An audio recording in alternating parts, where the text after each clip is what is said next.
So you want to be a real estate agent so you can make a ton of money, is that right? About that.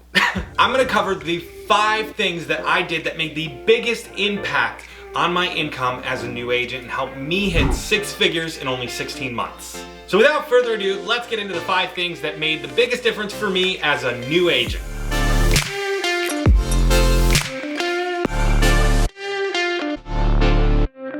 Number 5! I only worked with pre-approved buyers who had signed a buyer's agency agreement with me. Now, when you're getting started, it's really easy to take any business that you can get. Anybody who calls, anybody who talks about buying a house, selling a house, whatever. You're just so excited, right? Because you want to do what you just learned how to do as a real estate agent. And really what you just learned in real estate school is how not to get sued. And they didn't even do a great job about that. Come on. So as eager as we are, and as much as we want to help everybody buy a house, sell a house, or invest in real estate, I'm sure you've heard those words, buyers who are not ready, not serious, or cannot get approved will take up a ton of your time looking at houses if you let them. And they did that to me, right? I let people use my time. I showed people who shouldn't have been seeing houses. Little did I know what I was doing at the time. So what I did is I set up an appointment prior to showing any buyer a house. They had to come into my office. They had to sign a buyer agency agreement, and they had to get pre-approved before we were going to see any houses. Yes, I know I heard all of the different reasons why buyers didn't want to do that, and I turned them down. Maybe they didn't want to come into the office. Maybe they didn't want to get pre-approved. They don't want a credit pull yet. Well, why would you not want a credit pull if you want to buy a house next week? As a real estate agent, you need to learn to value your time. Because if you don't value your time, other people are not going to value your time. And they're going to waste your time.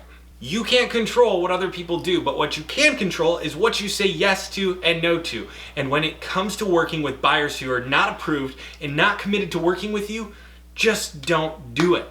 I can't tell you the number of times that I had been working with somebody as a new agent and I got that call. Hey, we were at an open house, we saw this house, we really love it. And my eyes lit up and I was so excited. And they're like, but the agent said it was gonna sell fast, so we put an offer in with them. And your heart drops. And all this work that you've been doing, all this time you've taken away from your family, from other clients that you could have been working with to help them, everything just, So value your time and value what you bring to the table. And if somebody's not going to commit to working with you, then don't commit to working with them. Number 4, pre-qualify your listing appointments.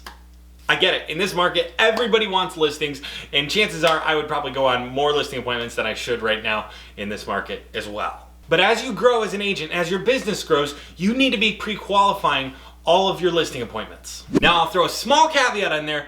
If you have no listings, no buyers, no business, then take every appointment you can get. You need the experience. But let's assume that you're working a few buyers and a few sellers consistently. Then you need to be pre-qualifying your listing appointments because not every listing appointment is equal. There's a lot of information you can find out on a phone call prior to the listing appointment as opposed to going all the way out there only to find out he doesn't really own the house. His brother owns a house and lives out of town and he's handling things, but he hasn't even talked to his brother about selling the house yet. A big one you cannot forget to do is make sure whoever is making the decision on this, the decision maker is going to be at the listing appointment. I can't tell you how many listing appointments I went on in the beginning and the decision maker wasn't even home.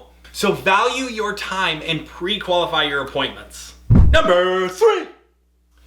Focus. Say it with me. Focus. Focus on one method of acquisition that you are going to master, that you are going to become the expert at. I'll give you a hint. If no one in your office has come to you to ask for help about one specific topic, you're not yet a master on something. So pick something, whether it's mailers, expireds, for sale by owners, circle prospecting, Facebook ads, Google ads, whatever it is that you want to focus on, door knocking. You name it, become the master at whatever it is you choose. And focus on that one thing, being the best at it, doing it consistently, tracking your progress, tracking your results, knowing all of your numbers inside and out of this method. There are tens of hundreds of things that you could do as a real estate agent to go get more business. But if you try to do all of them, chances are you're not going to do any of them well. At one point, I had a month-long schedule where I would take on one day and I would focus on X, and on day 2 I'd focus on Y, and on day 3 I'd focus on Z. And I had all these different lead generation methods I was attempting to do every single day, a different one, and it was a complete waste of time. I take that back. It wasn't a complete waste of time because it reminded me, oh, guess what? Focus on one thing.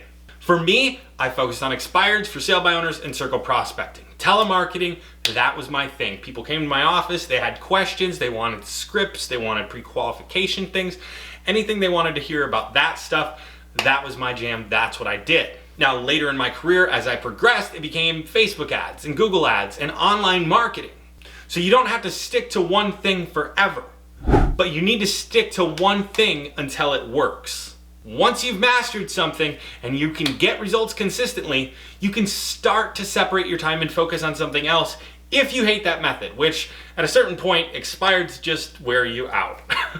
But because I had mastered expireds, for sale by owners, and circle prospecting, when I started doing online leads, I was able to convert them at a much higher rate than other agents in my office.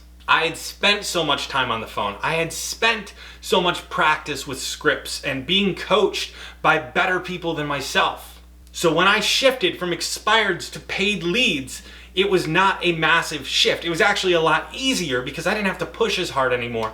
These people were coming to me. Number 2, follow up. Follow up.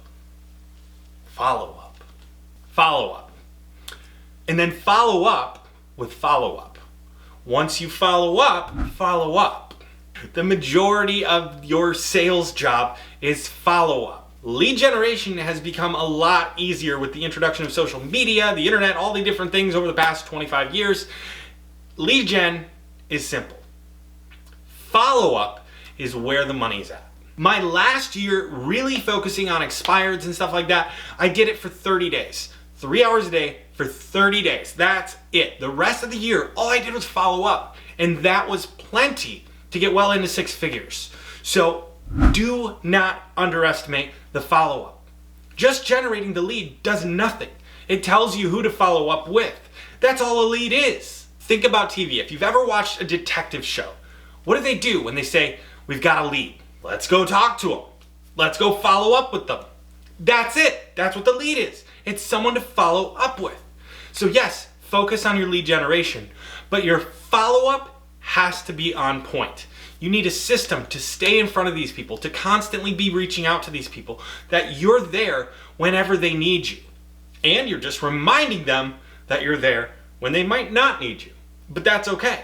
Because if people don't know where to find you, if they don't remember your name, if they don't save your phone number or your email, you want to be sure that they're gonna have it. So the number 2 thing is follow up. Follow up with your leads until you die or they do. So before we get to number 1, the biggest one, and I think this made the biggest difference for me, please do me a favor, hit the like button, hit the subscribe button, the notification bell, leave me a comment, let me know if you're enjoying these videos and if this was helpful.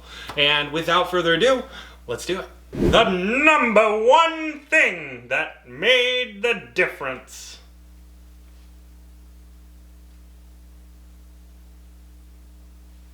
Time block. Now, I know what you're thinking. You're like, okay, time block, I get it. I've heard this, I've seen this, but really, how is that going to make me more money? Here's the thing. I didn't time block my whole day. I didn't time block every single minute from the time I woke up to the time I went to bed. What I time blocked was every single day that I was working, I was spending 2 to 3 hours, depending on the day, focused on whatever brings in business. So if you're prospecting, then you're calling, right? If you're door knocking, you're on the streets, you're door knocking.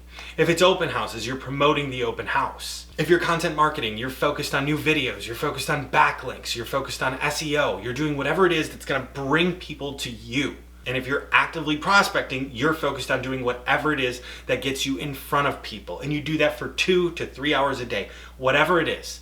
Time block that period. That's all I time blocked. I would time block my action steps. What are the things that are going to bring me more business? How can I go get more business? And I did that every single day. I can't stress that enough. Every single day you work, you need to be going to get new business. Now, I only had to block 2 to 3 hours. The rest of my day would get eaten up with closings or appointments or whatever it was that day. But I made sure that every day I was working, I was focused on bringing in new business. So just to recap, here are the 5 things. Here are the 5 things that you need to focus on as a real estate agent if you want to break into the 6 figures.